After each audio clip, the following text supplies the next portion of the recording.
My dear, before I tell you anything, let me confess something I have never said aloud in 70 years. I once killed a love that was far more innocent than I ever was. And the worst part? I did it not with a weapon, but with silence. You see, silence can be the cruelest blade of all. It cuts quietly, leaving the body untouched and the soul in ruin. If you're still listening, promise me one thing. Don't you ever turn love into a battlefield of pride like I did. Oh, and before I go on, would you be kind enough to subscribe? My old heart needs company tonight. Now let me take you back to England, the spring of 1956. The rain had just started that morning. Soft, misty rain. The kind that smells like blooming wisteria and heartbreak waiting to happen. I lived in a large cream-coloured house at the edge of Surrey. The kind of house that looked grand from the outside, but hollow from within. Every clock in that house ticked a little differently, as though time itself refused to move in unison. That morning, I stood by the window, watching the droplets trace slow paths down the glass. My reflection stared back, pale, fragile, 24, with lips too red for my own good, and eyes that had already learned to hide too much. Behind me, I could hear the faint hum of the wireless radio. A cheerful song from Doris Day, playing far too optimistically for the mood in that house. It was the morning of my wedding. Yes, my dear. The morning that was supposed to seal my happiness forever. I was to marry Edward Langford, the most charming man in Surrey, with the kind of smile that could convince a mother to forgive anything, and a young woman to forget everyone. But if you've ever loved a man like Edward, you'll know what I mean when I say, some smiles are dangerous because they promise eternity but deliver storms. The wedding was grand, almost too grand. I remember the scent of lilies filling the chapel, the shimmer of the chandeliers, the hushed envy of women who wished they were in my place. My father stood proud, my mother dabbed her eyes, and I pretended to be the happiest woman alive. But beneath my lace veil, I wasn't thinking of Edward. I was thinking of another man entirely, Henry Ashcroft. Ah, Henry! Even saying his name now feels like touching a scar that never healed right. He was the gardener's son, poor, gentle, and far too kind for the world we lived in. I'd known him since childhood. We grew up running through the same orchards, climbing the same stone walls, whispering secrets by the old willow tree near the pond. When I turned 17, he looked at me differently, as though the air between us had changed, and it had. One night, under a pale moon and the sound of owls, he told me he loved me, and I loved him too, but I was too much of a coward to admit it. You see, in those days, love was not just about the heart. It was about class, family, reputation. My parents would never allow their daughter to marry a gardener's boy. So I smiled, kissed his cheek, and told him we could never be. And that's how our story began. With a lie so small, it grew into a monster. The morning of my wedding, as I looked at myself in the mirror, I could almost see Henry's reflection behind me. That same quiet smile, the one that said he understood everything even when I said nothing. But he wasn't there. He had left the village 3 years ago after his father's death, or so I thought. As the ceremony began, a strange chill filled the chapel. You might call it nerves, but no, it was something else.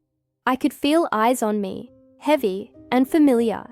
When I looked up, for a brief moment, I saw him, standing at the back of the church, drenched from the rain, his eyes locked on mine. Henry. My breath caught, and before I could blink, he was gone. All through the vows, my voice trembled. Edward thought I was emotional. The guests thought I was overwhelmed by happiness. But my tears were not for the man holding my hand. They were for the ghost standing at the back of the room.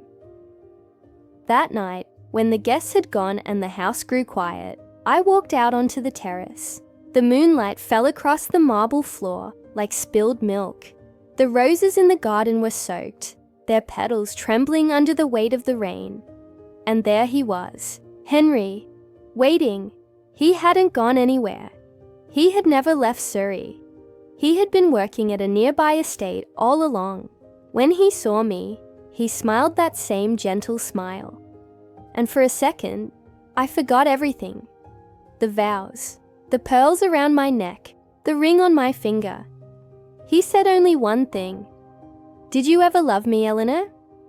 And I, fool that I was, said, "Yes, but not enough."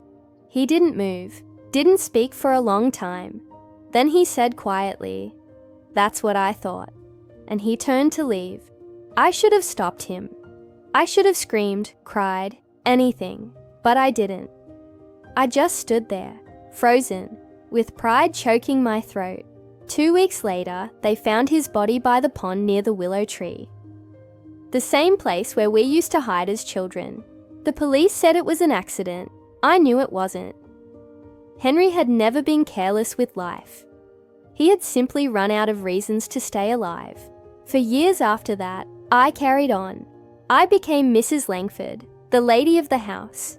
I hosted dinners, smiled for photographs, wore pearls, and learned to laugh at jokes that weren't funny. Edward was everything society admired. Handsome, wealthy, respected.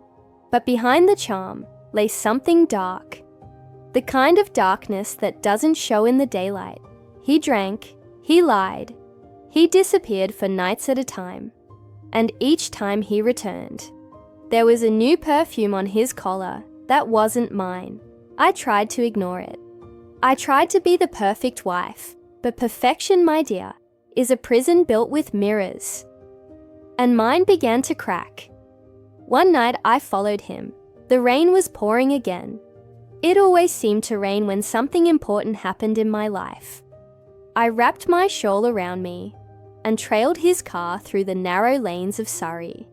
He stopped near the old inn by the river, a place we never went to, too common for his taste. I watched from a distance as he entered a small cottage behind the inn. A woman opened the door. I couldn't see her face, but I saw her silhouette, soft and familiar. She laughed. That laugh. I'd know it anywhere. It was Clara, my maid. The same girl who had tied my wedding veil that morning years ago. My knees gave way. I remember clutching the cold iron fence, my breath fogging the night air. Edward's shadow moved across the curtain, her laughter following like a haunting tune. I didn't cry. I didn't scream. I just stood there, the rain mixing with tears I refused to shed. And in that moment, something inside me began to die. Slowly, quietly, beautifully. Oh my dear, if you're still listening, leave me a little heart in the comments so I'll know you're there. I do hope someone out there still believes that love, even when broken, can be remembered kindly. That night, I returned home, soaked to the bone, and sat before the fireplace till morning. When Edward came back, pretending nothing had happened, I simply asked, was she worth it? He didn't answer. He didn't need to. The silence between us spoke more than any confession ever could. Weeks passed, and the whispers in the village began. About the lady of Langford Manor, whose husband was seen too often near the river. And the maid who walked around with a diamond bracelet she could never afford. I didn't confront Clara. I let her wear her gilt-like jewelry. But then one morning, I woke to find her gone, and Edward's study locked. When the door was finally forced open, we found Edward inside. Pale, still, lifeless, a glass of brandy at his side. They said it was his heart. Too much drink, too much stress. But I knew, oh, I knew, on his desk was a letter addressed to me, in his handwriting. It said only one thing. You loved him more than you ever loved me. and beneath it, my old photograph. The one taken by the willow tree, with Henry standing behind me, smiling. My dear, grief is a strange companion. It doesn't shout, it whispers. It walks beside you, through years, and makes itself at home in your bones. I buried Edward, dismissed the servants, and lived alone in that house for decades. But some nights, when the rain falls just right, I still hear footsteps in the corridor. Slow, familiar. Sometimes I hear laughter, soft and distant, like Clara's. And once, only once, I heard a voice whisper near my ear. You should have said yes. Oh, my dear, I think that's enough for tonight. If you're still awake with me, tell me, what would you have done if the one you truly loved came back on your wedding day? Would you have followed your heart or your duty? Tell me in the comments below. And also, tell me the time and country from which you are watching in the comments section. That night after Edward's burial, the rain refused to stop. It fell relentlessly against the old glass panes of Langford Manor, each drop sounding like a soft knock, as though someone outside wanted to come in. But there was no one. There hadn't been anyone for years. I sat in the drawing room, the fire flickering low, my black dress still damp at the hem. Edward's photograph stood on the mantel, smiling, charming, deceitful even in death. I poured myself a glass of sherry, though my hands trembled so much I could barely hold it. The house smelled of wax and wilted flowers.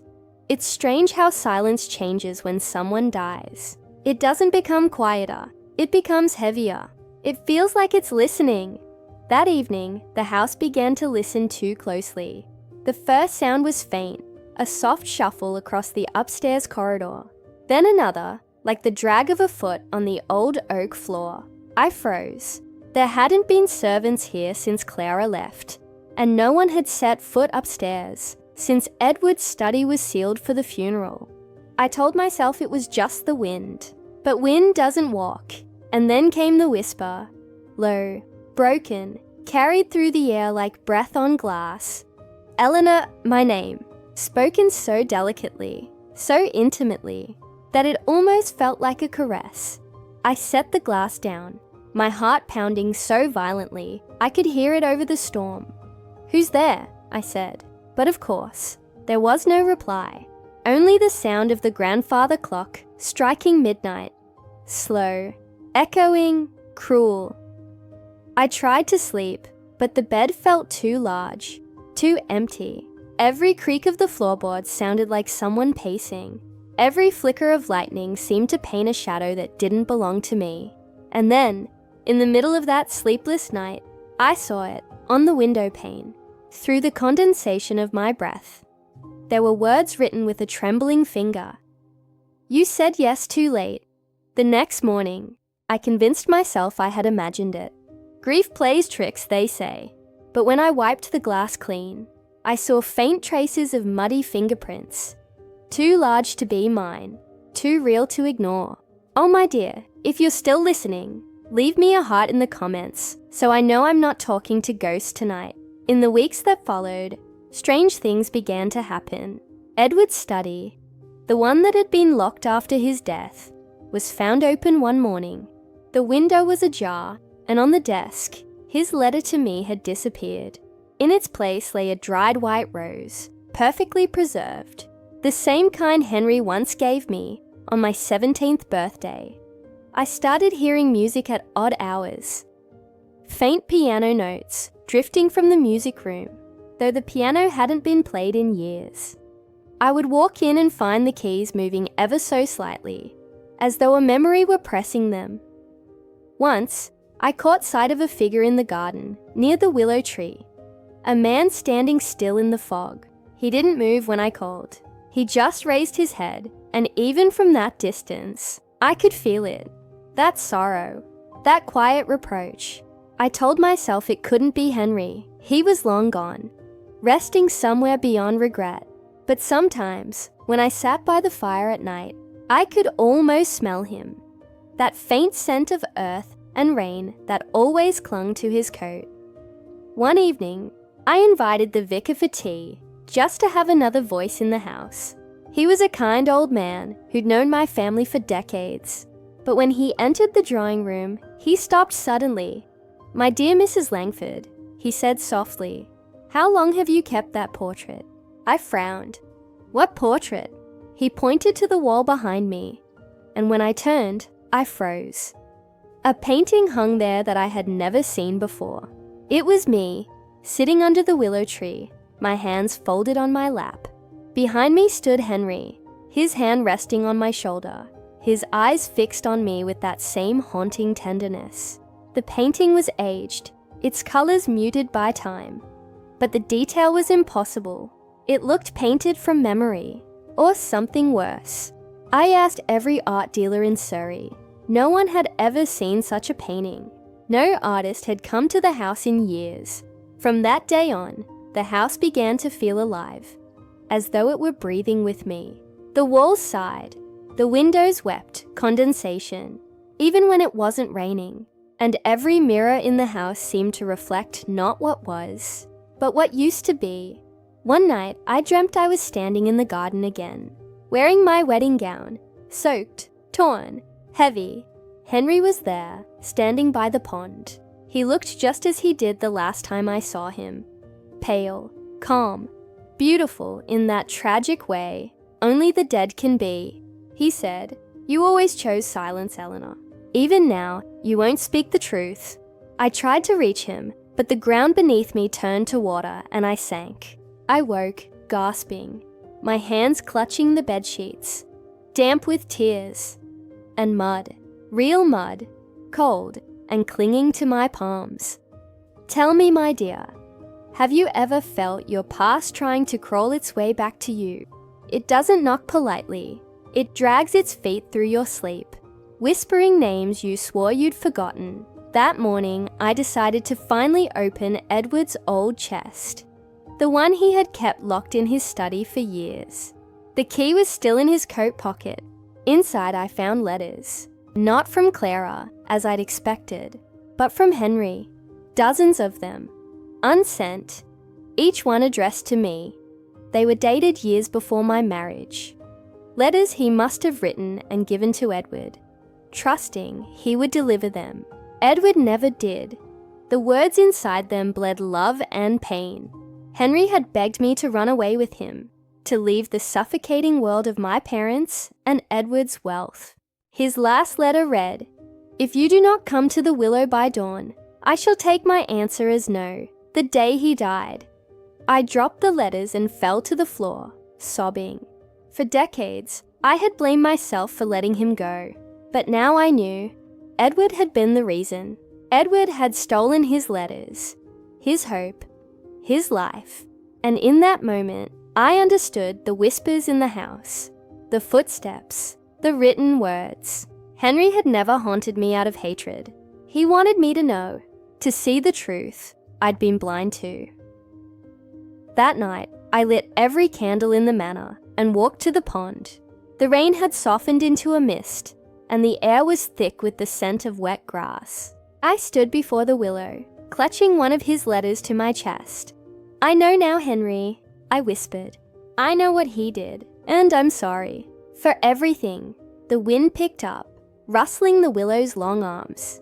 And then, I swear to you, the pond rippled, though there was no stone, no movement. A single white rose floated to the surface, glimmering under the moonlight. I felt peace for the first time in years. When I returned inside, the portrait on the wall was gone. In its place, there hung a mirror, and for the briefest second, I saw not my reflection, but Henry's. He smiled, and then the image faded, leaving me alone with my trembling hands and the ticking clock. Since that night, the house has been quiet, the whispers have stopped, but sometimes, when the rain falls against the windows, I hear a faint hum. The tune of our favorite song, the one we danced to in the garden as children. Oh, my dear, before you go, tell me something. Have you ever lost someone you loved? Not to death, but to pride. If you have, I want you to remember, love doesn't disappear. It just changes shape, waiting for you to forgive yourself. And please, my sweet listener, tell me the time and country from which you are watching in the comments section. I'd like to know where my story still echoes tonight. By the time the 70s arrived, the world outside my windows had changed completely. Colours louder, skirts shorter, music wilder. But inside Langford Manor, time remained stubbornly still. The clocks ticked the same solemn rhythm, the curtains hung heavy with dust, and the air smelled faintly of lavender and memory. I was an old woman by then, or so I felt. My hair had turned the colour of snow that refuses to melt. My hands trembled when I poured my tea, and my reflection had begun to look like my mother's ghost. I no longer left the manor much. The village people said the widow of Langford had gone half mad, talking to herself in rooms where no one lived. Perhaps they were right. It had been nearly 2 decades since that night by the willow pond. The night Henry's spirit finally seemed to rest. Yet peace, true peace, never came. The silence was gentler now, but it was still alive, like a sleeping cat, ready to stir if touched. And then one afternoon, someone knocked on the front door. It startled me. No one had knocked in years. Visitors rarely braved the long drive, and the iron gates tangled with ivy. The sound echoed through the hallway like an intrusion from another world. I hesitated, clutching my shawl tighter around my shoulders, and opened the door. A young woman stood there, rain on her coat, wind in her hair, eyes too curious for her own good. She couldn't have been more than 25. "Mrs. Langford?" she asked politely, her voice gentle but certain. "Yes," I said, studying her face. "My name is Margaret Ashcroft," she said. "I believe you knew my grandfather, Henry Ashcroft." My breath caught. For a moment, I thought my heart had stopped beating. Henry's granddaughter. She smiled nervously, unaware of the storm she had just summoned. "I'm studying local history," she continued. "I found letters and old photographs in our attic. My grandmother never spoke much of him, but I wanted to know more.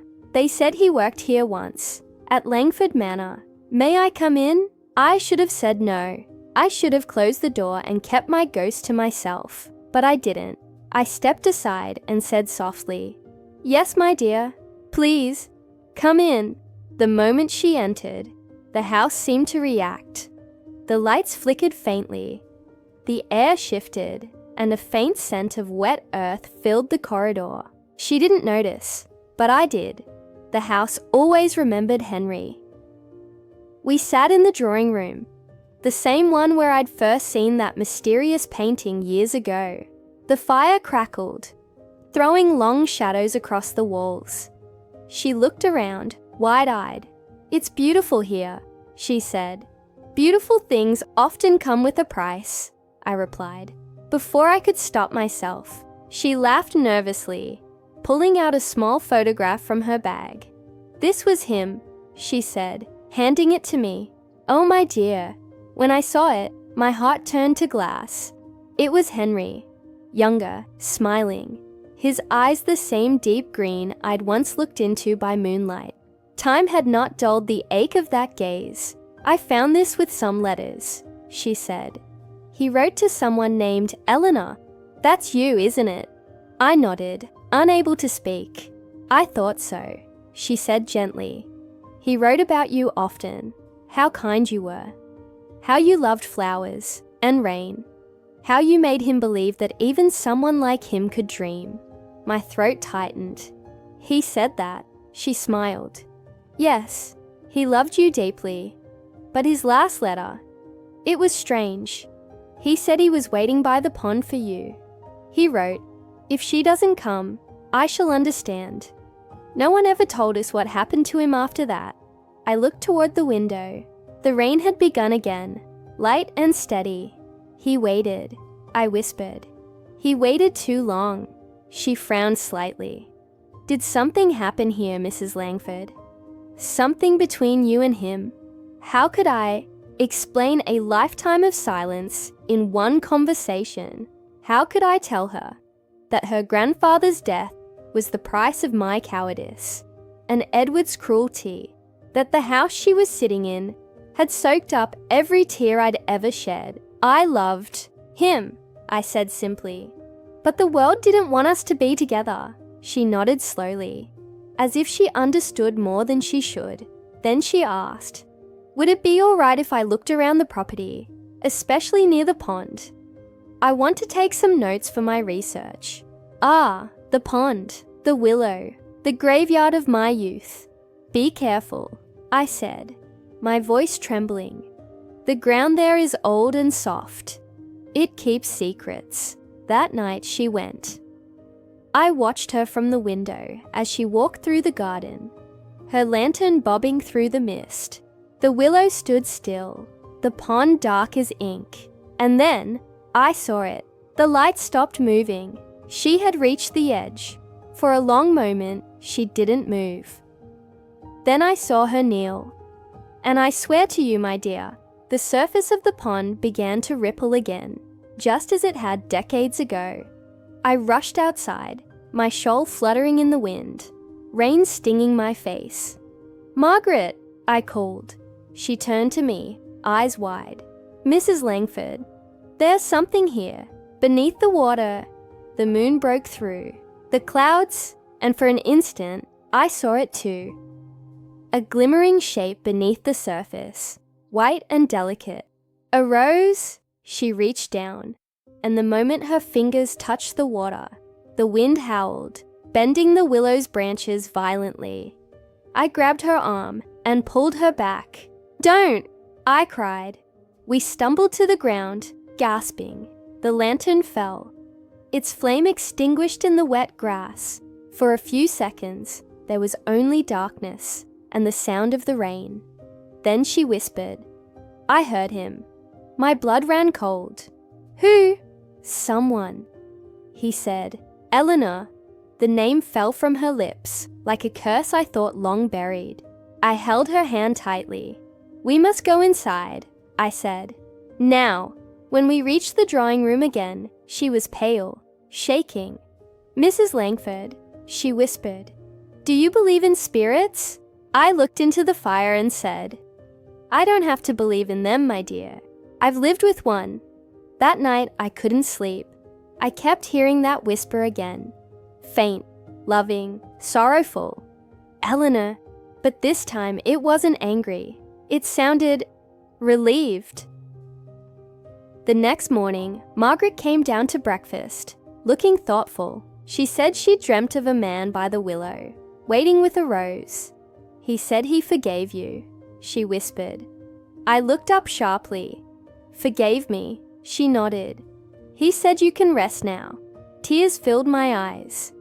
I reached across the table and held her hand. Then it's finally over, I whispered. But I was wrong, because just as she was leaving, Margaret turned to me and said something that froze my old heart completely. My grandmother, she said. Her name was Clara. The teacup slipped from my hand and shattered on the floor.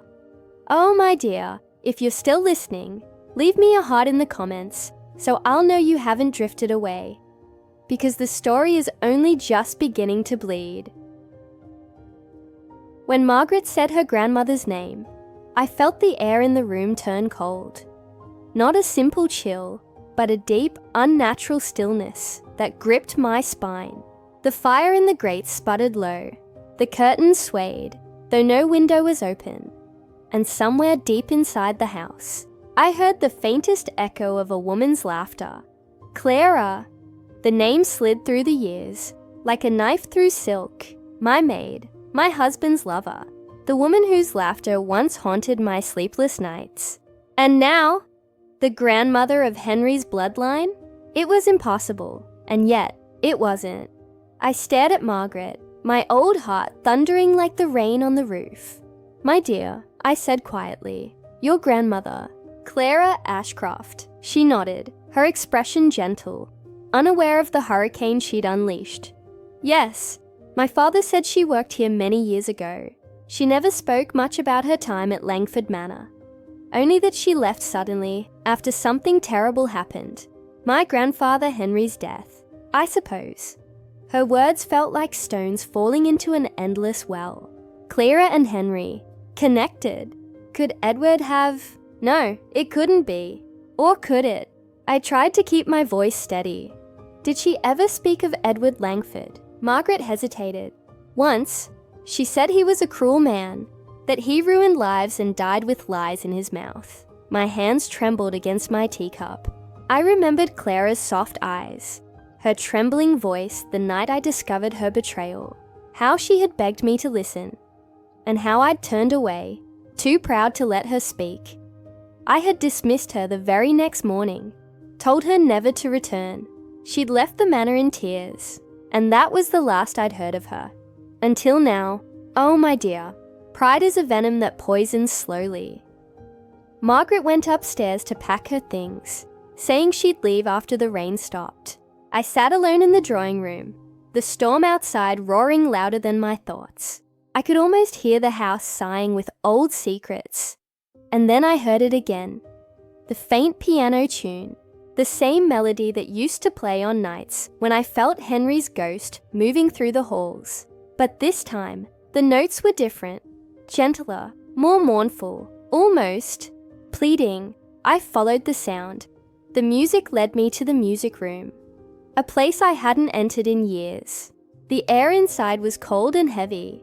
Dust covered the piano, yet the keys moved faintly, one after another, as though invisible hands were tracing a sorrowful memory. And then I saw her, in the reflection of the mirror above the piano. Not beside me, not in front of me, but behind me, stood a woman in a pale dress, her hair dark and wet, her eyes wide with longing. "Clara!" I gasped and turned, but the room was empty. Her voice came softly, carried through the walls like wind. "You never asked what he was to me." I clutched the edge of the piano. "Clara, is it really you?" The air flickered, and for a moment, I could smell her. Roses and salt water, just as I remembered. "You thought I betrayed you," she whispered. "But he was your husband, not your love. I only wanted the truth, and he gave me lies." I covered my mouth with my trembling hand. Then Henry. "He wasn't..." "No," the voice interrupted, trembling. "Henry was mine too." The words struck like lightning. I fell to my knees. "No, that can't be." "He loved you first," she said, "but he loved me longer. He came to me when your silence broke him.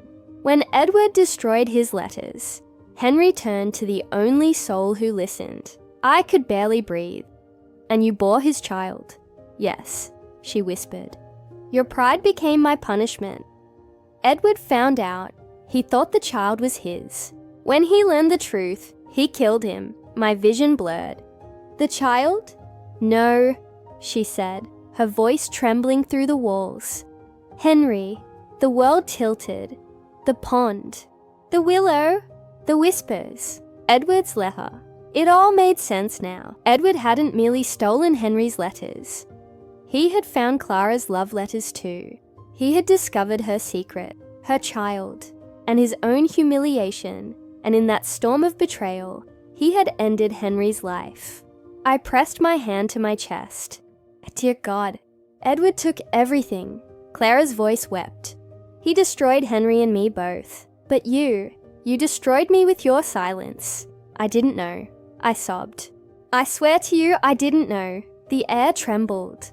The candles flickered violently, and the piano played one final note. A low, mournful sound that lingered long after it ended. When I looked into the mirror again, Clara's reflection was gone.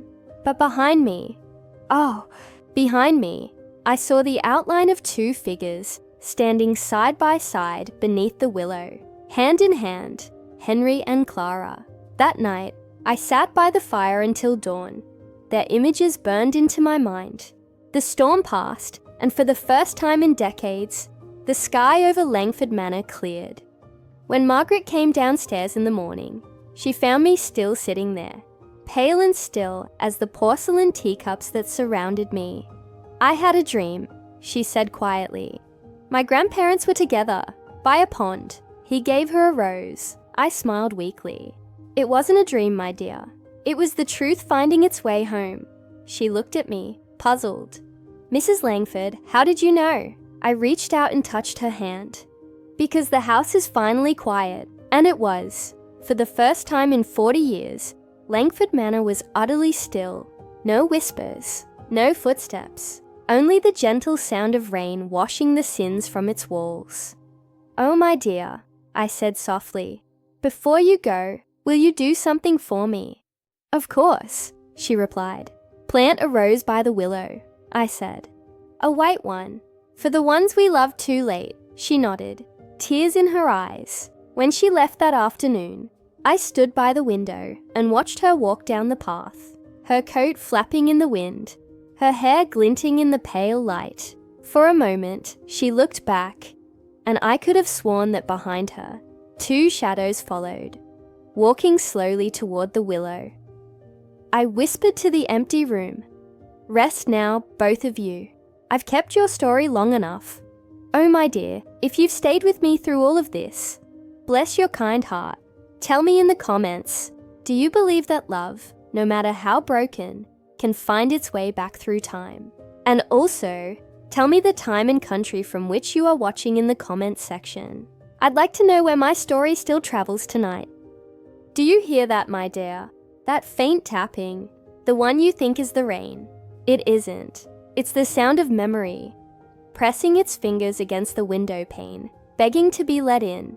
Even after all these years, my voice still lingers here, somewhere between the ticking of the clocks and the sigh of the curtains. I'm not here in body, of course. Only the house remembers me, and the house never forgets. The new owners moved in last spring, a young couple, wide-eyed and full of laughter, as though laughter can chase away the history soaked into these walls. I watched them, or perhaps they read me. My old letters were still in the bureau drawer, beneath the velvet-lined compartment that no one ever found until now. She found them first, the young bride, her delicate fingers trembling as she unfolded the brittle pages. I wonder if she felt it, the pulse of my story beneath her touch. She looked so familiar, that girl, so painfully familiar. The shape of her eyes, the curve of her mouth, echoes of someone I once loved so dearly, it burned through my bones. Oh, I had seen that face before, many, many years ago, in a life that cost me everything. Before I tell you the truth, my dear, before I confess the sin that's bound this family for generations, would you be kind enough to subscribe? Not for me, heavens no, but so that my story may live a little longer, before the dust swallows it whole. Now, listen carefully. You see, once upon a time, in that same house, long before you were born, I was in love with a man named Edward Ashcombe. He was not my husband. He was the only man who ever truly saw me. Not as a duty, not as a lady to be paraded at garden parties, but as a woman, trembling, alive, and terribly foolish. He belonged to a family we were forbidden to associate with. His father and mine had been rivals since the Great War. Over land, over pride, over blood. But love, as it always does, paid no heed to our surnames. I was engaged to Henry, your grandfather, a fine man on paper, wealthy and respected, but cold as the marble mantelpiece he adored so much. And yet, I went through with it, out of duty, out of fear, out of weakness. But Edward, he never forgave me. And now, all these decades later, I realize how cruel time can be. That young bride who found my letters, my grandson's bride, her maiden name was Ashcombe. The moment I saw it on the invitation card, something inside me went cold. Ashcombe, Edward's family, his bloodline. Oh, how strange the fates are. My grandson, my sweet, hopeful boy, married into the very lineage I once destroyed. For you see, I did destroy it. Edward had begged me to run away. I refused, and on the night of my wedding, he vanished. They said he drowned in the river near the bridge. They said he slipped, but I knew better. Henry had found the letters, my letters, and he made sure Edward never came back. His body was never recovered, but his family never forgave mine. And now, years later, our bloodlines have met again, unknowingly bound in matrimony, my grandson and Edward's granddaughter. Two souls paying for sins they never committed. Tell me, my dear, do you believe in curses? The day that girl stepped into our house as a bride, the clock stopped for a full minute. Every single one. Even the one in the parlor. The one Henry wound every Sunday without fail. And at midnight, when the rain began, the wind carried a sound I hadn't heard in 50 years. A man's voice, whispering my name. Not out loud, no. Not for the living to hear. But I heard it. I always do when the truth creeps close. You might think this is coincidence, or madness. But tell me, how can madness explain that the young bride dreams of the river? She said it once, during supper, laughing nervously as if it were nothing. I keep dreaming of water, she said. A bridge, a man calling a name I don't know. The name she whispered in her sleep, my dear, was mine. I've written all this down, so someone, somewhere, will understand why this house groans at night. Why the air here never quite warms. Why love feels heavier beneath this roof. The truth is not that we are haunted by ghosts, but by the consequences of our silence. Edward's blood has returned to this home. My grandson's bride carries not just his name, but his face, his memory, perhaps even the echo of his pain. And though she does not know it, she is the living reminder of everything I lost and everything I destroyed. If you're still listening, my dear, leave me a little heart in the comments, so I'll know you're there. Sometimes, I imagine each heart as a candle flickering in the dark. Proof that someone out there still remembers that love, no matter how ruined, once existed. I never told anyone about Edward, not my children, not even my God. I carried that guilt quietly, like a stone beneath my ribs. But now that the circle has closed, that his family's blood stands once again in this house, I wonder if time itself is asking for an apology. The young bride found one letter, but not all. There is another, hidden beneath the false bottom of my jewelry box, sealed with a drop of wax. It tells everything. The night I met Edward by the river, the promise we made, and the reason I never saw him again. If she finds that letter, everything will change, and perhaps that's what the house has been waiting for. But listen to me, rambling on like an old fool. But tell me, where in the world are you hearing my story from? I wonder if the rain sounds the same there as it does here. Steady, mournful, and beautiful in its persistence. If you ever find yourself walking through an old English village and see a grey stone house with ivy creeping up the sides and windows that seem to watch you back, don't turn away. Sometimes love doesn't die, it just waits, and sometimes it returns in the faces of those who least expect it. I suppose it began with the dreams, not the kind that arrive once and vanish with the dawn, but the kind that follow you into the waking hours, clinging to the back of your eyelids, even when you open them. She dreamt of water, of course, always water, a bridge swallowed by fog, and a voice, sometimes a man's, sometimes her own, calling out a name she didn't recognize. The mornings after were strange. She'd come down to breakfast pale and quiet, her hands trembling as though she'd been running. My grandson teased her gently at first. Bad dreams again, darling? But after the third morning, he stopped asking. The house had already begun to make her uneasy. She said once that the mirrors here don't show what's in front of them. I almost laughed when I heard that. If laughter was still possible for me, what she meant, of course, was that the mirrors carried the memory of those who once stood before them. When she brushed her hair in the master bedroom, she sometimes saw a flicker of movement, a shadow of another woman in an older gown, standing exactly where she stood. She found the first letter by accident. It was folded behind a loose lining of the bureau drawer, brittle and yellowed. The ink faded but still legible. My handwriting. The letter was one I'd written to Edward before my wedding, begging him to forgive me, to believe that my heart would never truly belong to anyone else. She read it, every word. I could feel it. The air thickened with her breath, and then she hid it again, as though by pretending not to know, she could keep her world steady. But once the first thread is pulled, the tapestry never lies flat again. The dreams worsened. She began to hear faint music, old ballroom waltzes, distant and uneven, as if someone were playing a gramophone 2 rooms away. She searched every corner, but of course found nothing. My grandson told her she was simply overtired, that moving to the countryside after London was always a shock.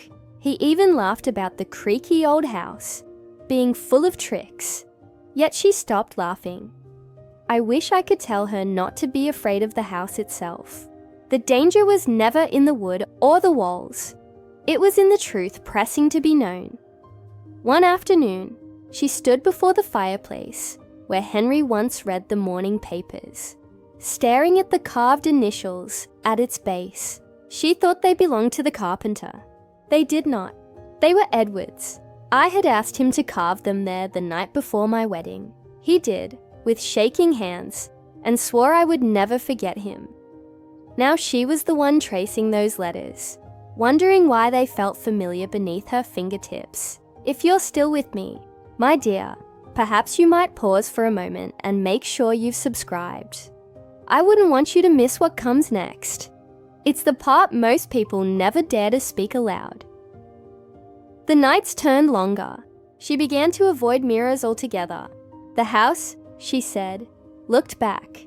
Every time she crossed the hall, she felt watched. Not by eyes, but by knowing. She told my grandson once that she could smell perfume when she was alone. A faint trace of lilac and smoke. It was mine, though she couldn't know that. She started reading the letter again, over and over, until she memorized it. And in memorizing it, she began to dream as if she were me. She saw Edward's face, though she'd never seen his portrait. She felt the cold mist by the riverbank. That's the power of memory, isn't it? It travels through blood, through love, through shame. It waits until it finds someone tender enough to carry it further. One evening she went into the attic, the only room she hadn't dared explore. Dust motes floated like ghosts in the lantern light. Boxes, old photographs, trunks, and there, tucked beneath an old wedding dress, she found my jewelry box. She didn't open it at first. She told herself she only wanted to look at the craftsmanship, but her hands betrayed her. She pressed the clasp. It resisted once, then gave way with a sigh. Inside lay pearls, gone dull with age, and at the bottom, a false panel. Beneath it, the second letter, the one that should never have been found. That's where she stopped breathing for a moment, because the letter wasn't to Edward.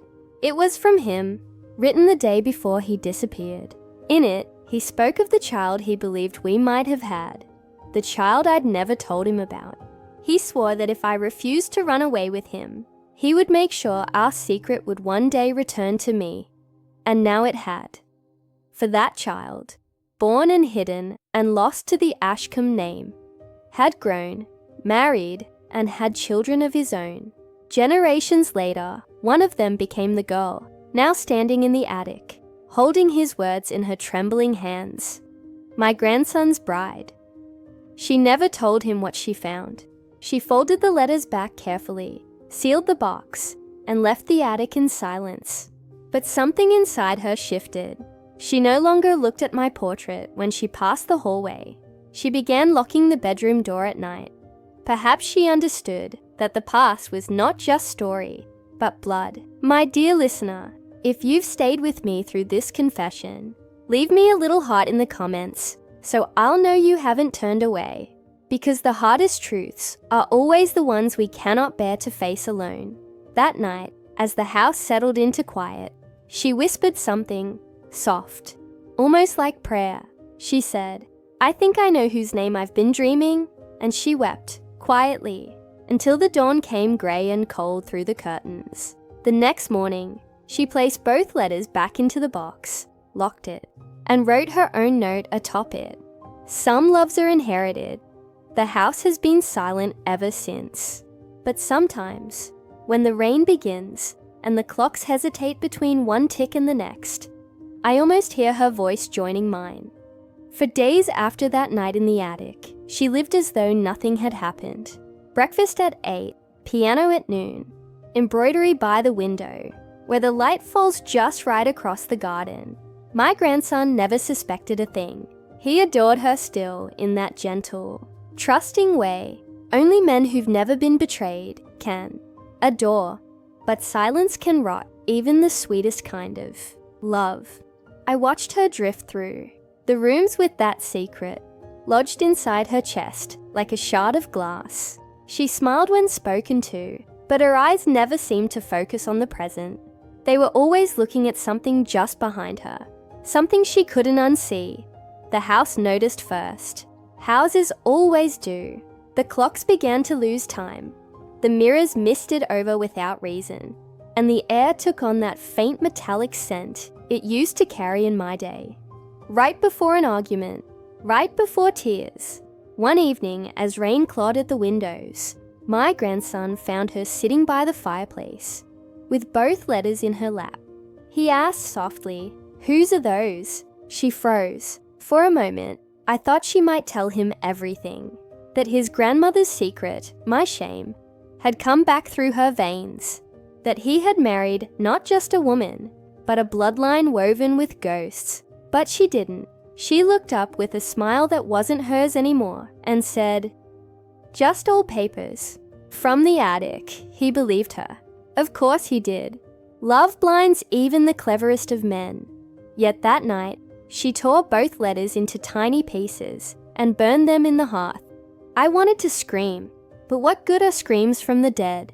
The paper curled and blackened, the ink turning to smoke that crept up the chimney and out into the rain. She thought she was setting herself free. She didn't know that ashes remember too. The dreams returned, heavier. No more bridges or rivers. Now it was a cradle, rocking somewhere in the dark. A baby crying, a lullaby sung in a voice that wasn't hers. She began to hum that same lullaby in her sleep. My lullaby. That's when he started to worry. He told her she talked in her sleep, that she sometimes said names he didn't recognize. "Edward," she whispered once, over and over until her voice broke. He asked her the next morning, half joking, "Who's Edward, darling?" She laughed too quickly, too high. "Someone from your grandmother's stories, perhaps." He smiled. But something behind his eyes shifted. Suspicion, that slow poison, had found its way into him too. By autumn, they barely spoke at breakfast. She spent more time outside, wandering by the river where she said she could think clearly. I knew what drew her there. The same bend of water where I'd said goodbye to Edward decades before. The same place where promises had drowned. One day, she didn't come home until dusk. Her dress was soaked to the knees, and her hands smelled of wet soil. She told him she'd slipped near the bank, but her eyes told another story. Something was calling her there, something neither of them could name. She began keeping a journal after that, scribbling late into the night. She wrote about dreams, about guilt, about a presence in the house that feels familiar, like family, but not living. I wanted to tell her she wasn't mad, that she was simply carrying what was always hers to bear, but she could no longer hear me. And when he found the journal one morning, his hands trembling as he read her entries, I knew the silence was about to break, because he reached the final page, and there, written in her delicate hand, were the words that would destroy them both. "I think I married my grandmother's sin." If you've followed the story this far, pause the video for a second and breathe.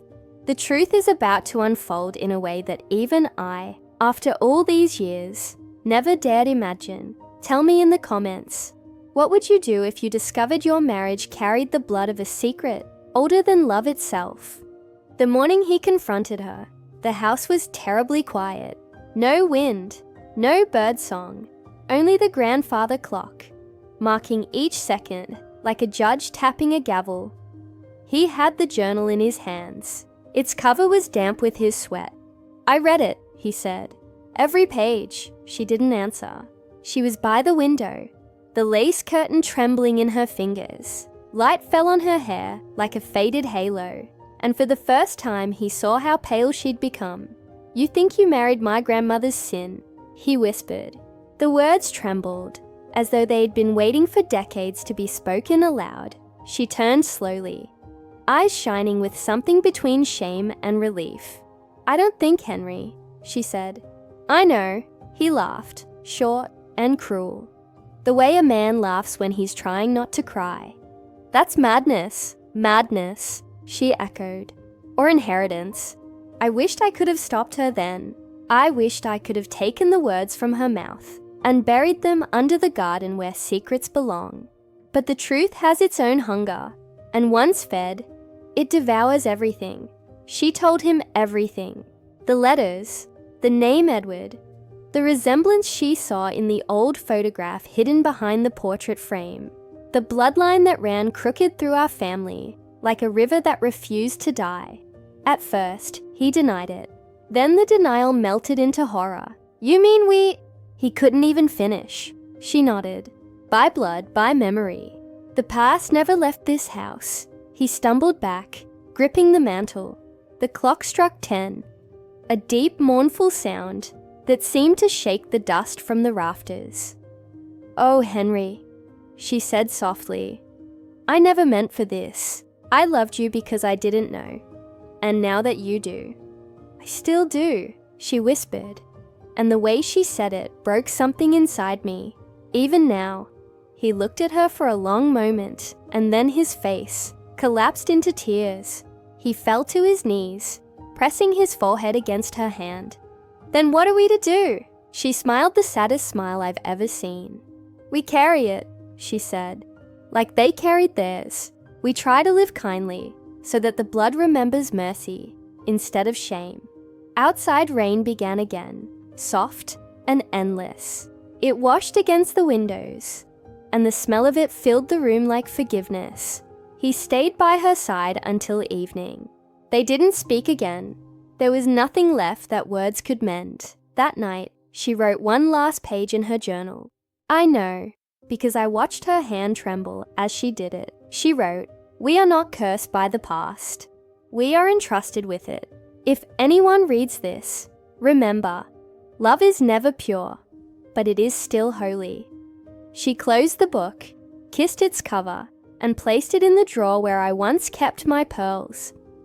By dawn, she was gone, not vanished, gone in the way light fades from a room when a candle gutters out. Her body still warm, her lips parted as though she'd just whispered my name. Henry found her and didn't cry this time. He only sat beside her, holding her hand until the morning light reached them both. And me? I understood then that the house was finally quiet, not because it was empty, but because it had been forgiven. If you've listened all the way, my dear, thank you. These stories are heavy, and I fear I've kept you too long in the rain.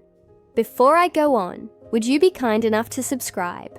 It helps my old voice reach someone who still believes in love, even the kind that hurts. And if you're still listening, leave me a little heart in the comments, so I'll know you're there. Tell me, where in the world are you hearing my story from? You would think that after death there is silence. But that, my dear, is the greatest misunderstanding of all. There is no silence after death, only the soft echo of everything left unfinished. Love, regret, forgiveness. They linger like perfume in a room, long after the woman has gone. After they laid her beside me, I thought the house would finally rest. For decades it had carried too many voices, too many secrets caught in its beams, like moths trapped in amber. But the night they buried her, something changed. The rain stopped, the air stilled, and the clocks began to tick again. All of them, as if the heart of the house had started beating once more. For the first time in many years, I felt peace move through the hallways. The windows no longer rattled. The floorboards no longer sighed under invisible weight. Even the portraits on the wall seemed to soften, their painted eyes less watchful. As if they too were tired of keeping secrets, my grandson stayed for a while.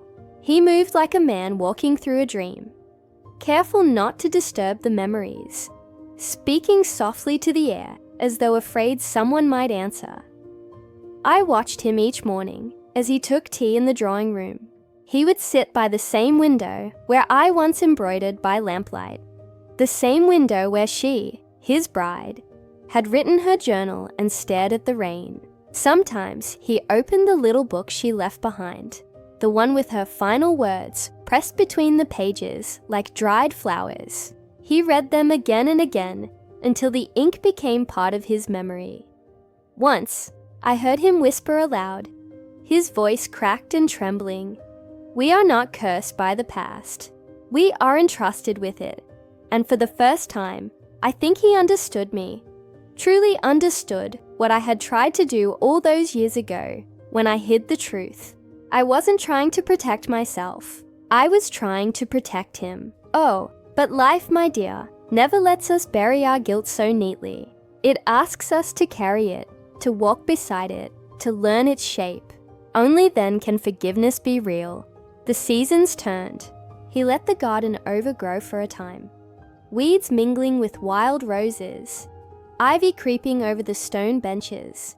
But slowly, he began to tend to it again. He planted white lilies where she had fallen ill, and crimson roses where we used to stand for family photographs. And that garden, that patch of earth so soaked in sorrow, began to bloom with such beauty that even the neighbors whispered about it. They said it was strange how flowers grew so fiercely in that place. They didn't understand that love, when it breaks, often leaves the richest soil behind. Sometimes I saw him by the river. He would stand at the same bend where I had once stood, decades before, watching Edward walk away. I used to think that memory was mine alone, but it had found its way into him too. The blood remembers everything, my dear, even the promises we try to forget. He threw a letter into the water one evening. I never learned what it said, but as it floated downstream, I felt something release in the air, as though another secret had found its end. The villagers still speak about the house on Renfield Lane. They say it has a sadness to it, an atmosphere that clings to your clothes when you leave. But they don't see what I see. They don't hear the peace in its silence now. The ticking clocks, the whisper of curtains in the breeze. That's not haunting, that's healing. You see, houses remember. They remember laughter and fights, the first cries of newborns, the last sighs of the dying. And when we're gone, those echoes become their language. I think in time, people will forget the scandal.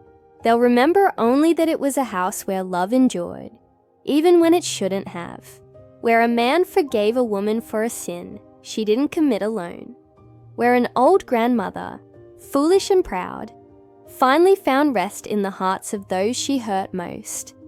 If I could speak to him now, I would say, "You did well, my boy. You carried the truth with grace. You didn't let it poison you. And though the blood may have been tangled, you let it breathe again. That is redemption. Not to erase what came before, but to live gently in spite of it."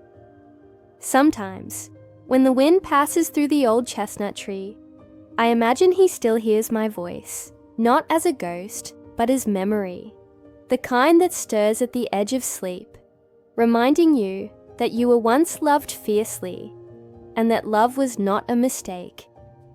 If you're still listening, my dear, thank you. Stories like this are not easy to tell. They demand that we look at the ugliness of our choices and still find beauty among the ruins. So, before I go on, would you be kind enough to subscribe? It means more than you know, hearing that my words have found someone new to hold them. And if you're still here with me, leave me a little heart in the comments, so I'll know you're there. Tell me, where in the world are you hearing my story from? Do you hear that? That faint rhythm beneath the ticking clock. It's the sound of peace, my dear. A house that once echoed with secrets, now hums softly with forgiveness. It has taken me a lifetime, and another lifetime beyond that, to understand. Forgiveness doesn't erase the pain. It simply loosens its grip. We live, we love, we err. And we forgive not because the past deserves it, but because we do. When I think of them now, my grandson and his sweet, tormented bride, I don't see their sorrow anymore. I see them in the garden, the one they rebuilt from our ruins. She is kneeling among the lilies, sunlight tangled in her hair, laughter slipping from her lips like a hymn. He is beside her, sleeves rolled to his elbows, soil on his hands, his face finally untroubled. They are what redemption looks like when it takes human form. The neighbors still whisper about them. They call the house the Lady's Sorrow, but they no longer speak it with pity. Sometimes they see candles flicker in the windows when no one is home. But those aren't hauntings, my dear. They are remembrances. Every flicker is a memory lighting itself for a moment, saying, I was here once. I mattered. It comforts me, knowing that the story did not end with me. My sin, my love, my silence became their lesson, their courage, their promise to be gentler than I was. That's all any of us can hope for, isn't it? That those who come after us will do a little better with the love we left behind. Sometimes, when the rain begins, that fine English drizzle that glazes the roses and beads the glass, I feel her near me.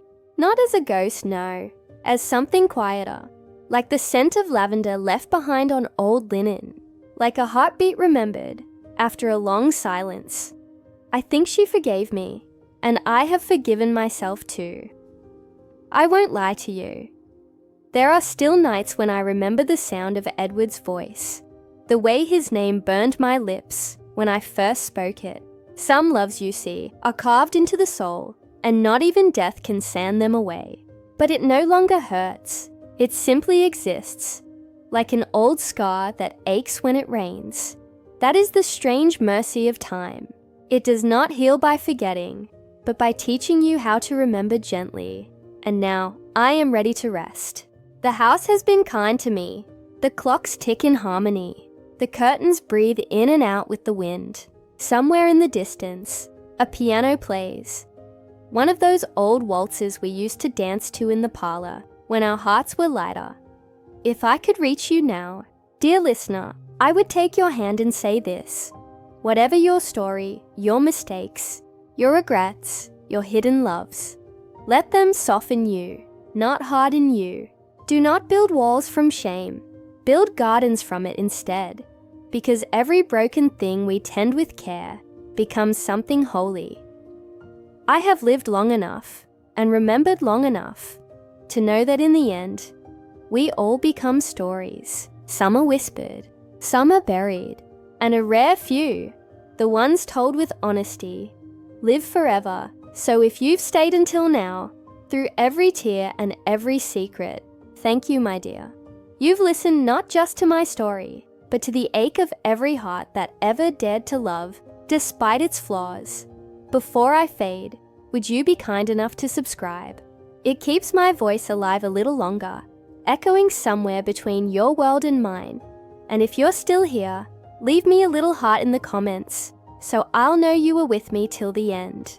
Tell me, where in the world are you hearing my story from?